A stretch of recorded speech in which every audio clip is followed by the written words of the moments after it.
নমস্কার প্রিয় দর্শক, কলকাতা নাইট রাইডার্সের আইপিএল ম্যাচের জন্য স্পেশাল মেট্রোর ব্যবস্থা করল রেল। 22 মার্চ থেকে শুরু হচ্ছে এবারের আইপিএল। 22 মার্চ শনিবার ইডেনে মুখোমুখি হবে কলকাতা নাইট রাইডার্স ও সানরাইজার্স হায়দ্রাবাদ। সেই ম্যাচের জন্য বিশেষ মেট্রোর ব্যবস্থা করা হয়েছে বলে জানিয়েছে মেট্রো রেল।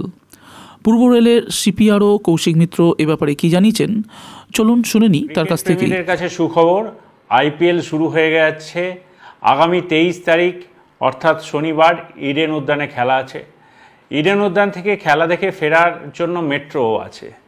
মেট্রো রেলওয়ে সেদিনকে সিদ্ধান্ত নিয়েছে দুটি ট্রেন চালাবে। একটি এসপ্ল্যানেড থেকে, যেটি দক্ষিণেশ্বর যাবে, রাত্রি 12টা 15 মিনিটে এসপ্ল্যানেড ছাড়বে এবং সমস্ত স্টেশনে দাঁড়াতে দাঁড়াতে দক্ষিণেশ্বরের উদ্দেশ্যে পৌঁছবে 12টা 48 মিনিটে।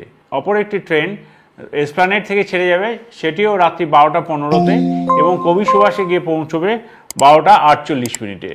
তাই আপনারা নিশ্চিন্তে খেলা দেখুন, মেট্রো আপনাদের নিয়ে যাওয়ার ব্যবস্থা রাখছে। ধন্যবাদ।